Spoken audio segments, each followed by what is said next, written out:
If you want to know what I think, I won't give that up for free. Put a penny in the crusher, on the back's my memory. I'll hold real still, you take the shot, but I don't want to see whether it turns out or not, it's all the same to me.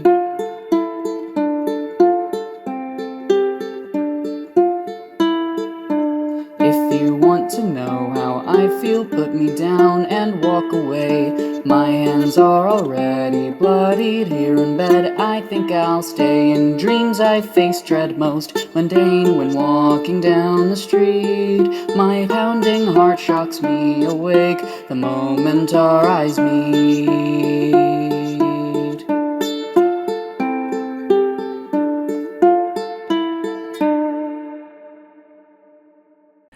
Welcome to the 9th episode of Us at Our Worst, a caregiver's unvarnished account of cancer and dementia care. Episode 9 is titled A Happy Thanksgiving featuring Hypomagnesemia. Okay, here's some upfront disclaimers for you. Each episode of Us at Our Worst will be available as a podcast for listening and also as a video on YouTube for watching. Though I will be reading directly from the as-of-yet unpublished book, I will also be adding in commentary to help give a fuller picture of events. You can think of these extra comments as like bonus episodes on a DVD if you were old enough to have ever used a DVD. Here are some additional disclaimers. Us at Our Worst is a nonfiction account that covers challenging topics such as terminal cancer, terminal dementia, and specifically what I believe was behavioral variant frontotemporal dementia. It covers physical and emotional abuse. There's a lot of swearing. There's tales of acute depression, child abuse, downright madness, generational family trauma, drug addiction, and a new one that I need to add for this episode specifically. I'm not sure exactly what to call it, but it would be something like radiation-related physical trauma. Okay, so you have a front row seat to a grim reality. Why am I going through with this? Why are you going through with this? Good Lord, you don't have to listen to this. You could listen to a podcast about lollipops and kites. Why are you here? Why am I here? Because people shouldn't have to go through such things alone. Caregiving is lonely. It doesn't always have to be, perhaps, but it certainly was for me. And if even one person out there finds comfort in knowing that I went through and survived all of this, and it's the same thing that they're going through, then that's my reason why. It's to give them hope, or at least understanding. You're still listening? Shocking. What's wrong with you? Listen to the podcast about lollipops and kites, for fuck's sake. Okay then, here we go. Us at Our Worst, Episode 9, recorded on August 4th, 2025. Okay, so with this episode, I only skimmed ahead. Remember, I'm reading from the manuscript, so I only skimmed ahead to figure out where my ending point would be. And so I did glimpse a few lines here and there as I scrolled, but I tried really hard not to read anything, so it would be sort of a fresh read for me, nothing rehearsed. And so I did glimpse some things, a couple sentences popped out. And so I just want to make sure people know before embarking on this episode that right up front here, right in the beginning, is what I consider some gruesome stuff. And it relates to one of the other working titles for the book that I was thinking of choosing, the book and the podcast. And the title that I didn't use, but I liked, was What Nobody Told Us. Just that, What Nobody Told Us. Because what doctors don't tell you about dementia and what doctors don't tell you about cancer care can fill a fucking book, right? If you've been through it, you know what I mean. I ended up going with the title of Us at Our Worst because it felt more, just true to what the experience was like in terms of all of us were at our worst. Surprise, spoiler alert, we were at our worst. But anyway, here's the deal. When you meet doctors and they tell you about your chemo or your radiation, they usually stick with the traditional party lines. Your hair is going to fall out, they're going to tell you. They're going to tell you about the nausea, the loss of appetite, the increased fatigue. Well, I'm kicking off episode 9 with something that they absolutely didn't tell us. Maybe they told you, but they didn't tell us. So, here we go, starting with the manuscript. And this is page 77, in case you're wondering. Chemo day 3. Date of entry was Monday, November 25th of the year 2019.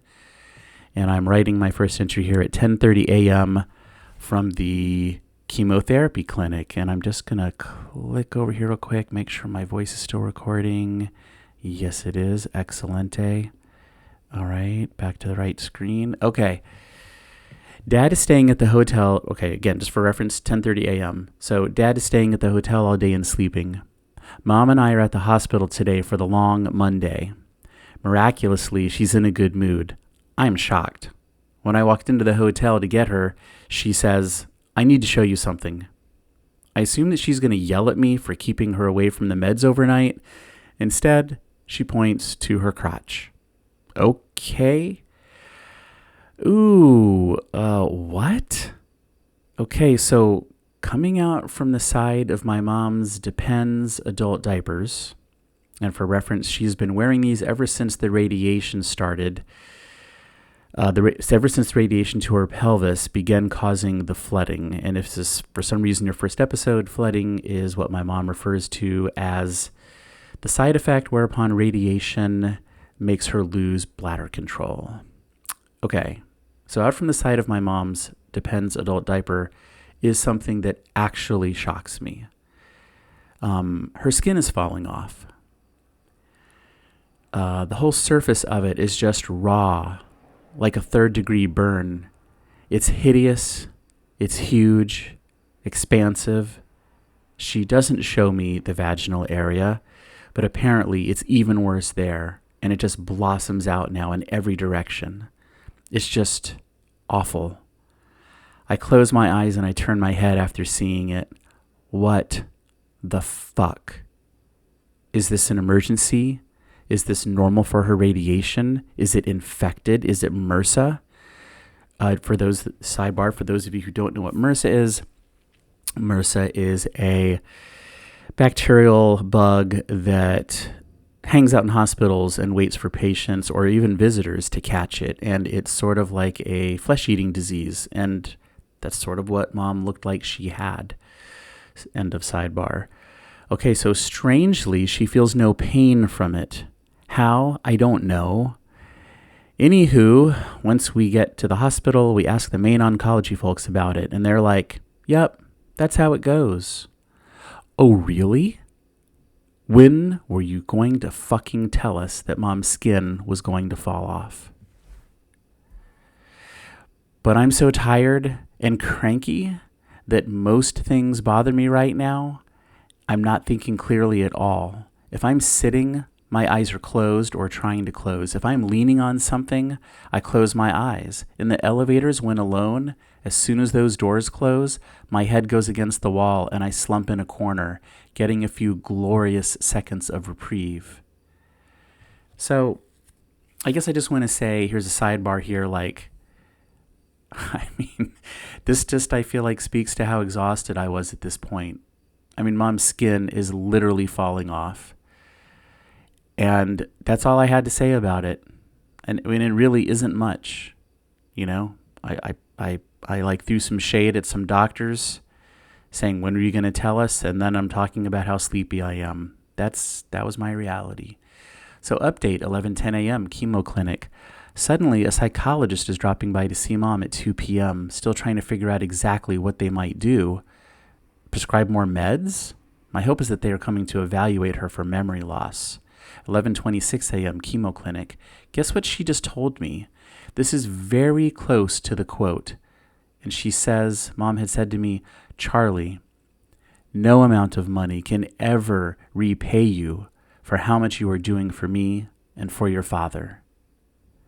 8:12 p.m., update, Forest, Virginia. Okay, so we're back at the house now, having wrapped up our day at the hospital. So we're home in Lynchburg, just got home 40 minutes ago. I should be happier. Here's why.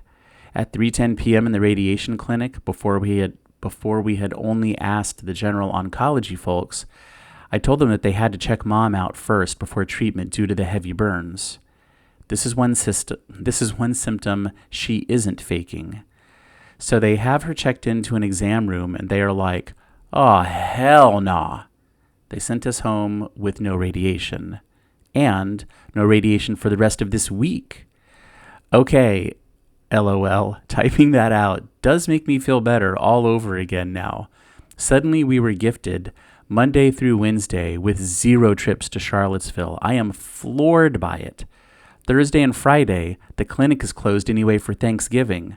So in all, we now will have till Tuesday through Sunday completely travel free and no treatments. That is 5 glorious days. At 3:30 p.m., we are leaving the hospital and literally laughing. We are so happy to be free. At 3:31 p.m., I remember that we have to go back in to pick up special burn cream from the pharmacy. At 4:30 p.m., Dad and Mom are waiting still at one pharmacy for an added magnesium prescription, and I am 500 feet away at a different pharmacy waiting for another prescription. At 4:50, we finally have the goddamn fucking prescriptions and can leave. None of us are happy any longer. We feel like we are in limbo hell and that we will never escape this hospital. You, way in the back, nodding in agreement, you know what I'm talking about.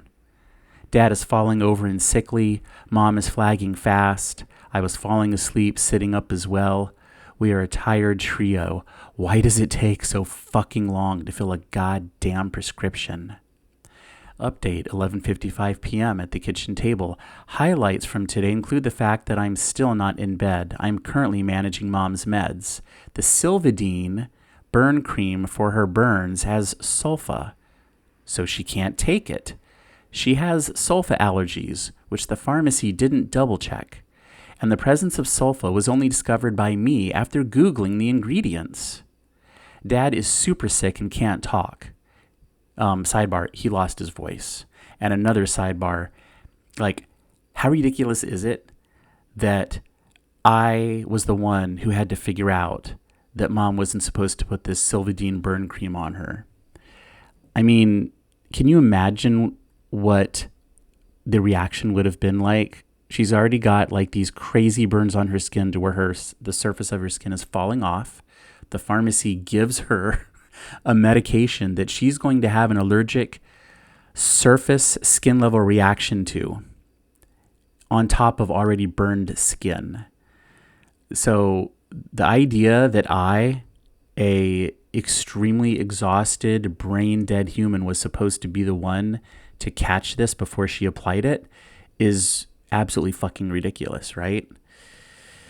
Anyway, and yes, Dad is actually super sick and he's lost his voice. Anyway, and sidebar, so I had to run out to a pharmacy and get him his coveted Sudafed. And then I got Mom A&D ointment. I told Mom to not boss Dad around while I was gone and to ask me for help when I got back. So I'm now back to a sore throat personally, and my nose is now slightly runny. Shit.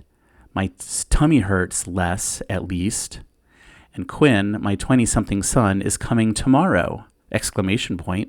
Then Zoe, too. I didn't even realize till tonight. I had forgotten.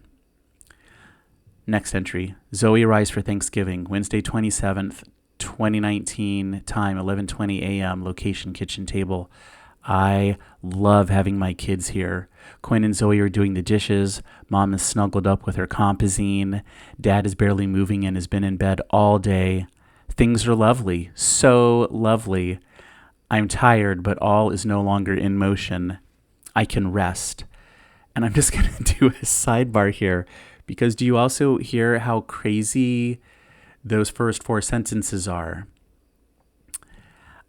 Like, I just said my mother is snuggled up with drugs and my dad is barely moving and has been in bed all day. And then I say, things are lovely. Oh my God, I was a mess. Okay, and sidebar. I've done my 100 push-ups already. Zoe and I and Quinn have a late night show ready to play on Netflix. Tomorrow is Thanksgiving. So this is what it's like to have help. Quinn did Mom's 3 p.m. and 5 p.m. medications. Zoe and Quinn did her late evening meds. Holy fuck, thank God for this spot of relief. Quinn is dancing and singing in the kitchen to a soundtrack from Over the Garden Wall, a cartoon. Quinn also made Sloppy Joes. Zoe just finished showing me all of her friends from college on her phone. Quinn told us all about a new form of D&D, Dungeons & Dragons, that he is developing, and he and Zoe are working on it together. I love it when Quinn sings. Next entry, Thanksgiving Day, Thursday, 28th November, 2019. Time, 10 a.m., location, kitchen table. The sun is up.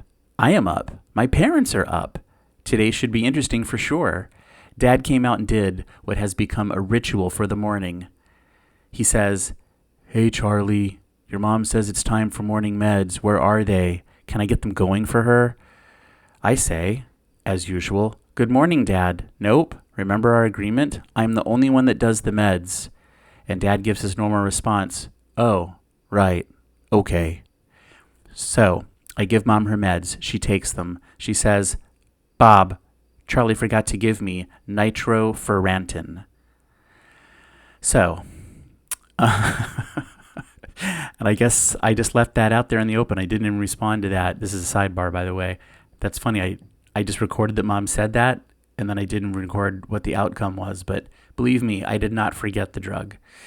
Anyway, I do my morning spreadsheet thing, and I'm looking forward to the day. I am going to send the kids out to get a new jigsaw puzzle. I'm pretty jazzed.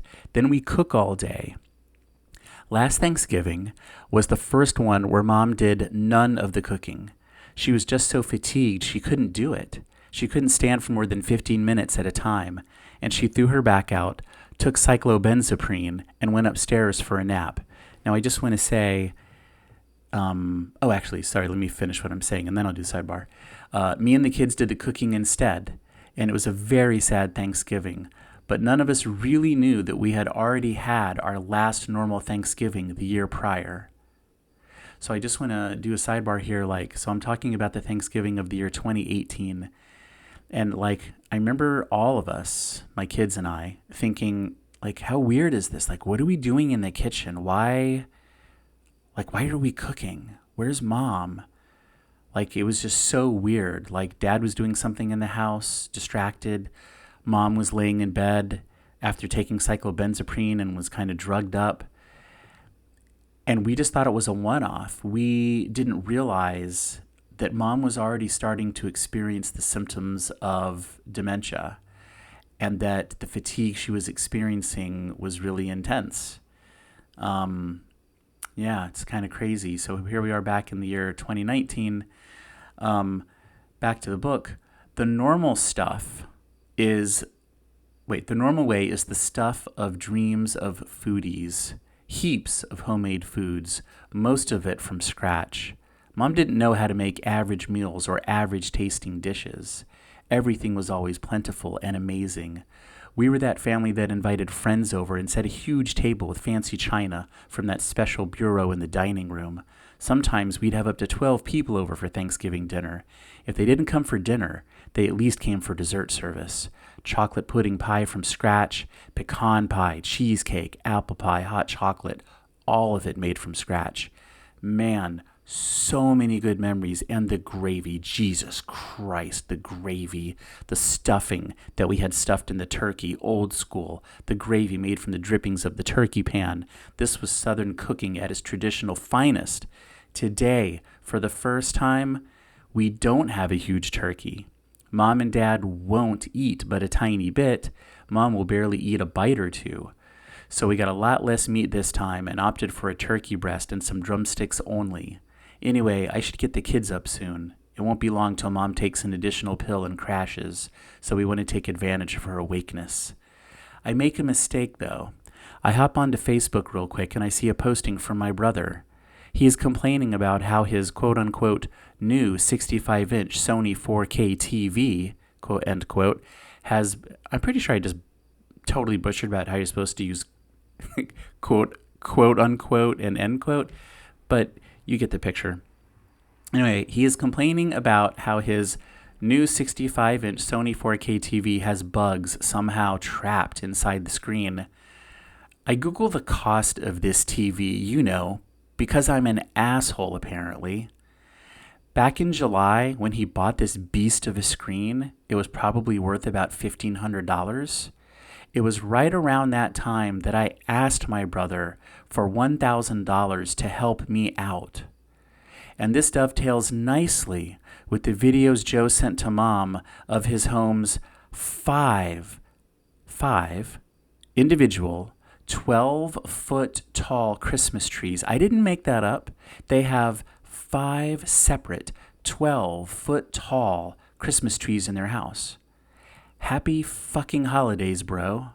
This also just reminded me that the reason they said they couldn't come out for Thanksgiving is because they have to save their money for a trip to Mexico in January. And then I do more dumb things. I go to see what else they've been spending money on. I stalk my brother on Facebook. Here's one of the entries. Tree number 3 is done! ! Dining room tree is a bit more whimsical with lots of colors and full of Santas and snowmen ornaments. The colors complement the table and sideboard I'll decorate. I'm done decorating today. Still have to do the entry tree, living room tree, master bedroom tree, and the upstairs media room tree, as well as a tree on the front porch. All should be done by next Sunday. The category is Peacock Realness. Main tree is done. Still need to do the matching garland on the stairs. Every year, I do a different theme for the main tree.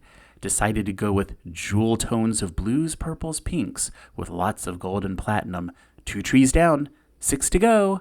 Added another tree for our master bedroom, so 8 total in the house this year. Okay, this is back to me talking. I'm no longer quoting from my brother's family Facebook entry.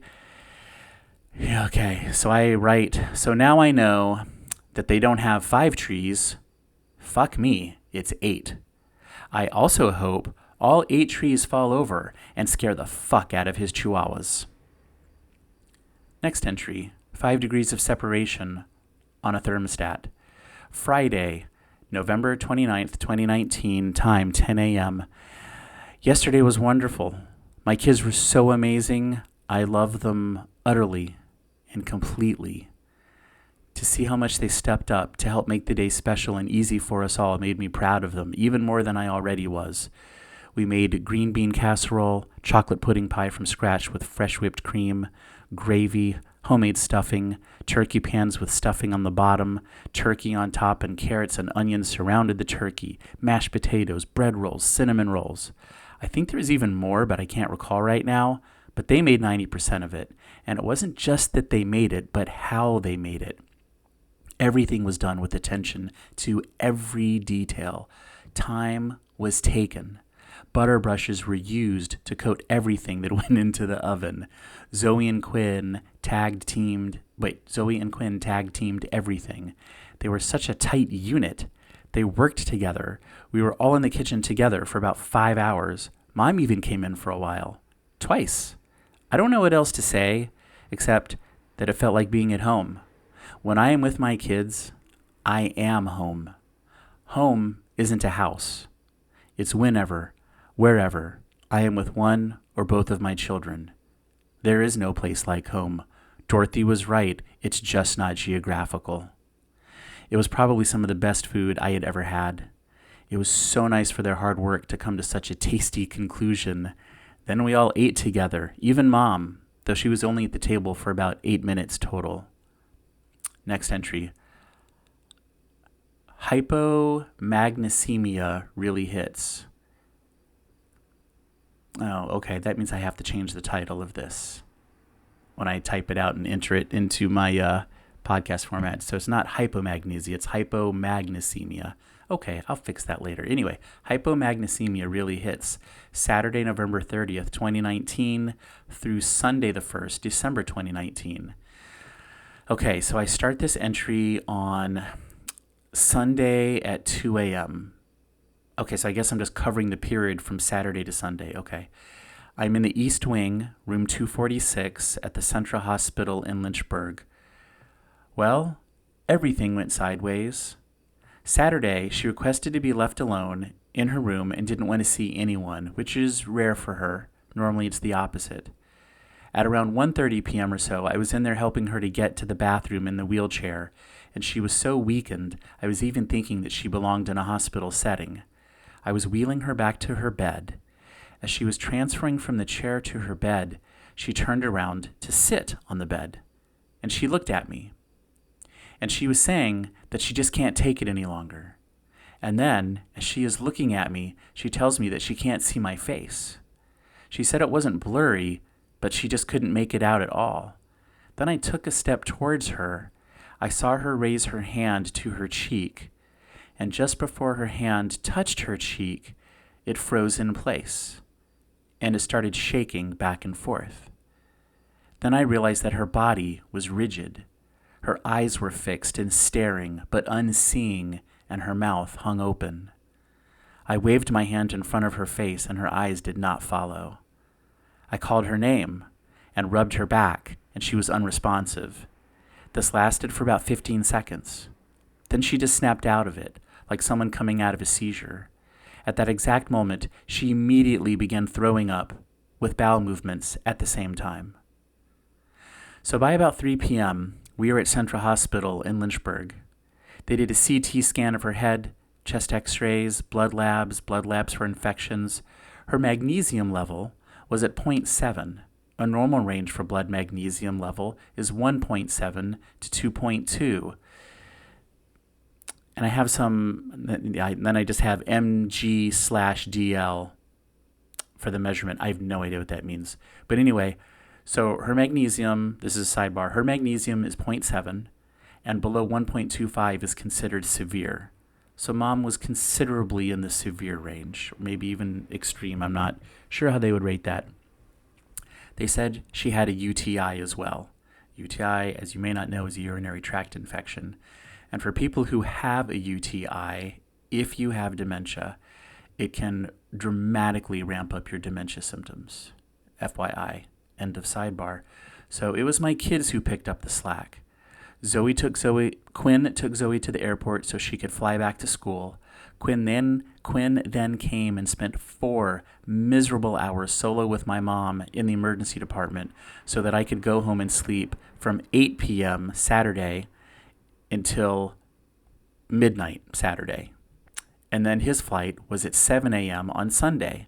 So when I arrive at midnight to swap out with Quinn, I'm talking to the nurse, Jeremy, outside the door, getting the skinny on what's been up for Mom.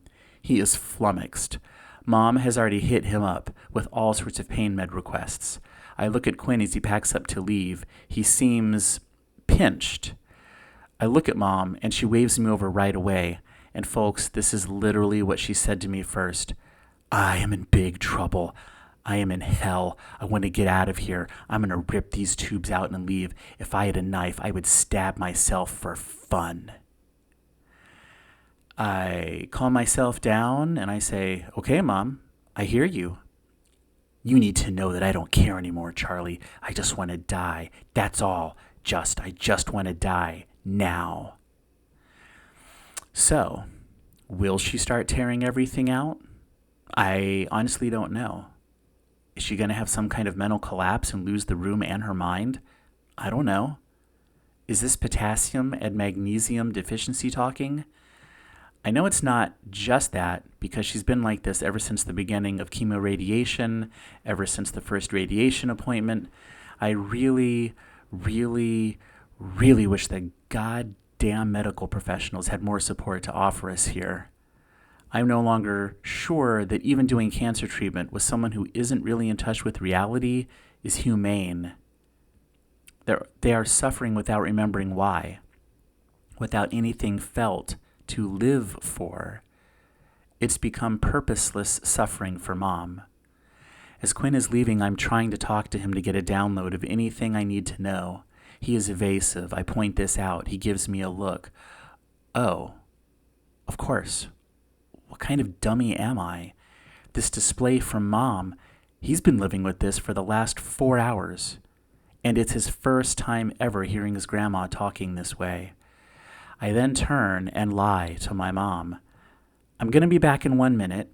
I just have to show Quinn where I parked the car. He and I are out of the room, and I throw my arms around him, and I thank him, and he immediately relaxes his tension and says, this is exactly what he said. Jesus Christ, if you want to die that bad, why not just do it? I was then really sorry that Quinn had to see this. I needed the sleep so goddamn badly, but I didn't think that Mom would behave this way around him. Yeah, I'm just going to do a little sidebar there because that's not much description, but yeah, I just felt so bad that Quinn had to be exposed to that. Like, I was so tired. When Mom said those things about wanting to kill herself and stab herself and so on and so forth, I thought she had only done it right when I got there. It took me a beat to realize Quinn had been doing that for 4 freaking hours. I mean, the poor kid. He was so beat down. Anyway, back to the story. I'm in here alone now in room 246 writing this. Mom is asleep. Quinn is gone. I'm going to watch episode 1 of season 2 of Defiance on Netflix. This awesome show that is my current escape from this fucked upness. And just a fun sidebar here. I remember writing this entry, and it was so interesting. They had a window, a really big window, and it had like a long bench seat in front of it. And it was big enough to where you could lay down and take a nap on it. It was like a window sconce that had been turned into a bench with pads on it. And I just remember sitting there, like with my back to one of the walls, because I was like turned sideways to the window, and my back was against like the windowsill, and I had my knees drawn up, and then I had my laptop open, and I was just typing by the glow of the thing here, at 2 a.m. in the morning. And yeah, it just felt like I was just on another planet, man. But it's weird how that little window ledge gave me comfort. Anyway, this is one of my memories. Anyway, update, 9:40 a.m., room 246. Okay, so from 3 a.m. until now, which is about 9:40-ish a.m., I slept for only 1.5 hours. Either Mom would wake up to ask me a question, or a nurse would come in and check on things, which would then require me to translate nurse speak into mom speak because of mom here. Mom here, by the way, is a phrase I made up just on the spot while writing this book. And what I mean by mom here is mom, this is a sidebar, like mom, like a nurse would come in and say like, hey, it's time for your magnesium. And then Mom, almost every time, would quizzically look at the nurse and then look at me and go, what did she say? And so I call that mom here, MOMHEAR, as if it's all one word. Anyway, this morning we met with her doctors, and the doc here had a lot of good things to say about how she got so low on magnesium. But his attitude can be paraphrased as, quote, how did they let you go so low without being in a hospital, and why haven't you had more wound care from a professional for those radiation burns, end quote. His attitude was that not eating food was actually a small part of the whole. He felt that radiation-induced diarrhea was the primary thing because she'd been excreting a lot of water that way. He also told us it will take until Tuesday before we can leave. That was a shock. And why did they let Mom get so low that she'd need hospitalization for 3 days? I think that's a very fair question. Is this all just a matter of perspective?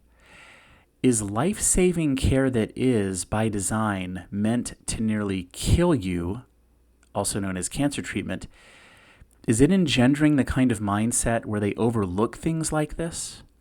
But then, when a non-oncologist, let me say that again, then when a non-oncologist looks at the same patient, they see an emergency. I can't tell what's what. Who is right? Is this doctor overdoing it? Because up in Charlottesville, they seemed content to just turn her loose and send her home. Would the clinic have seen these same levels and just sent us home again? I tend to think yes. Absolutely they would have. I still think that none of the docs are paying enough attention to the dementia. I get on the phone, and I'm not supposed to say the doctors' names because I don't want to get sued. So I get on the phone with one of the doctors up at the hospital in Charlottesville. And this doctor says that cisplatin does something with the kidneys. and that it really messes with calcium, potassium, and magnesium levels. The doctor says it's a known thing. Then she basically says that everything really is to blame. Chemo, radiation, my mom not eating. She says it's just everything and that there's not an easy way around it. I ask her about mom being admitted up there at the hospital so she can just get through the damn treatments but have some standard of care that I can't provide at home currently. And she says that the doctors already discussed this up there. They agreed that mom is not in a good place for transport and that insurance wouldn't approve of a hospital stay to finish treatments. And furthermore, that it would be moot because under the circumstances, she isn't healthy enough to do chemo anyway. I feel everything falling apart. Due to dementia and the out-of-control behaviors from it, mom has lost her chance to defeat this cancer. And I just want to do a sidebar here in case you sort of are scratching your head going, wait, what is he saying? So basically, a person whose mind had been working normally, a person who didn't have dementia, would have kept drinking the water that the doctors told her to drink. They would have eaten the healthy food that the doctors told them to eat. But mom, because of her dementia, she was unable to keep up with any of those things. And also, because of her dementia and her just complete fucking addiction to popping pills, I know for a fact that all of the different benzos and different things that she was taking were absolutely having a deleterious effect on her overall health. So, because of the dementia, that's the underlying cause. She has lost her chance to defeat this cancer. And the other side of this coin makes me question the whole premise. Why do people who go through chemoradiation not receive hospital stays as a standard of care anyway? Why is someone with second-degree burns on their vagina and low levels of electrolytes with an 80-year-old partner and a 48-year-old son left to figure out home care alone? This whole thing just seems fucking stupid. Starting with administering poison and radiation to a person who has dementia care as her primary illness. I called up Dad from room 246 to chat. He seems okay, I guess. I can tell he wants to stay home for longer. A wise choice. Update 1:15 p.m. Lynchburg General Cafeteria. Dad shows up. I can leave the room. In the elevator, my head rests against the wall, and I feel the drift of the dropping or rising of the elevator. I hear the cables twanging through the wall. Nothing else is there. It's just me. I am alone, and I love it there. I don't want the doors to open. As soon as they start to, though, I put my face back on. I put the world back on my shoulders. I exit into the real. I have to. I'm sitting in the cafe in the hospital. It's now 1:17 p.m. I eat a salad. I watch 10 minutes or so of Defiant Season 2, Episode 3. I love this show a shit ton.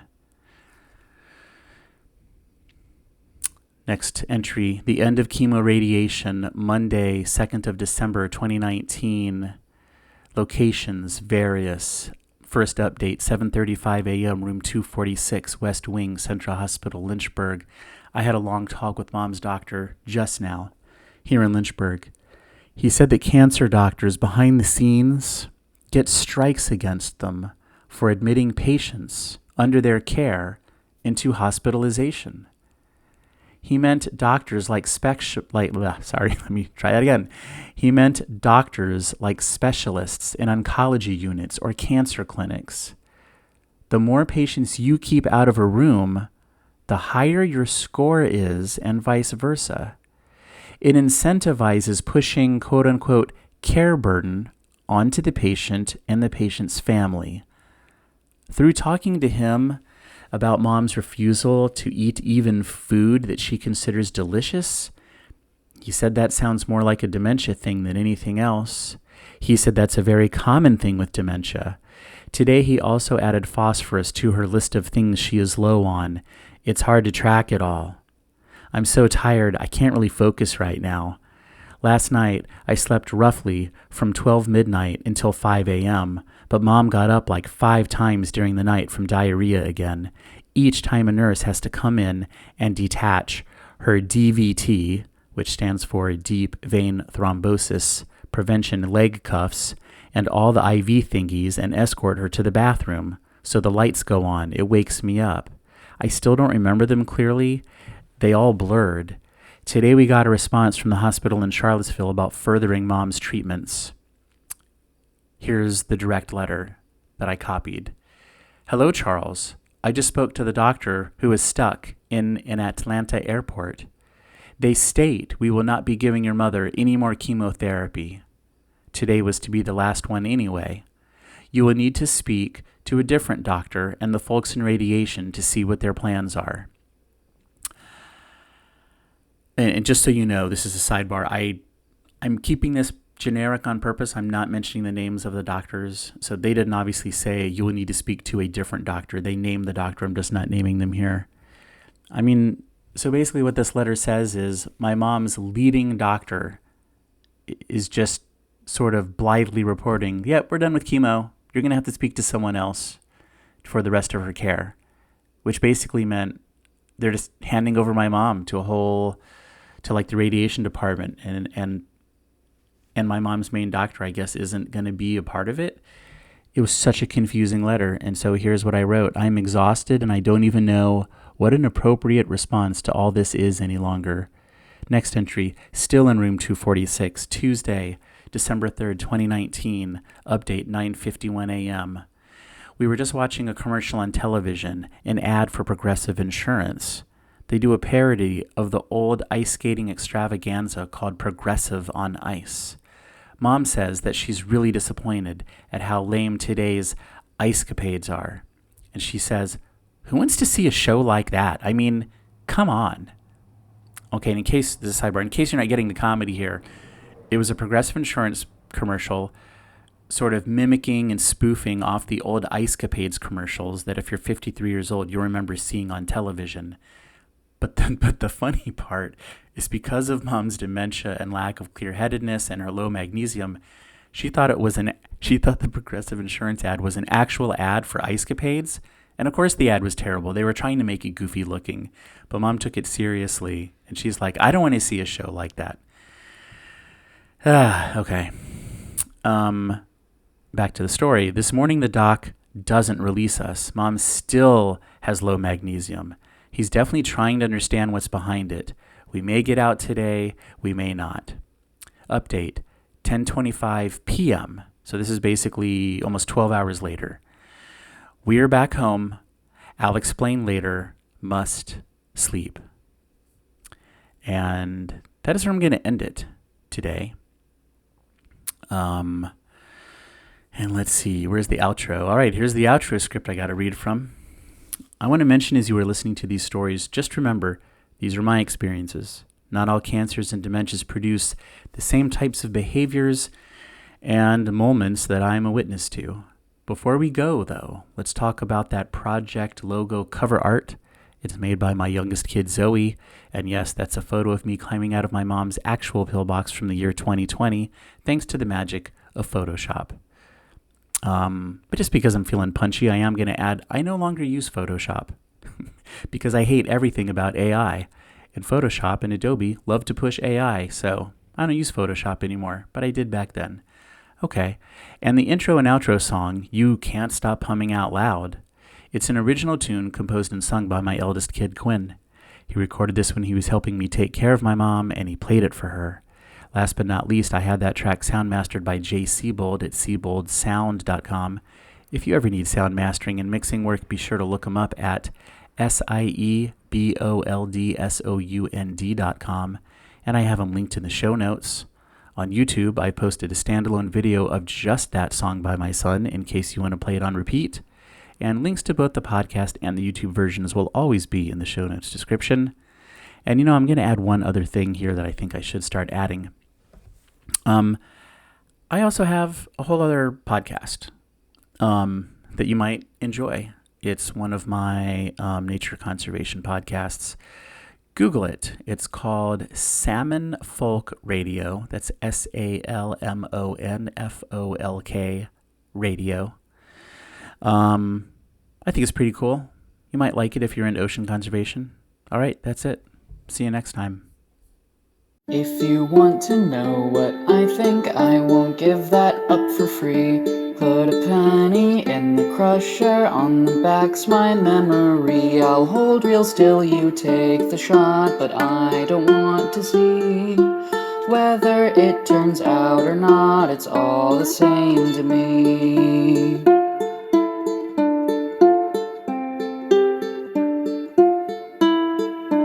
If you want to know how I feel, put me down and walk away. My hands are already bloodied here in bed. I think I'll stay. In dreams I face dread most mundane when walking down the street. My pounding heart shocks me awake the moment our eyes meet.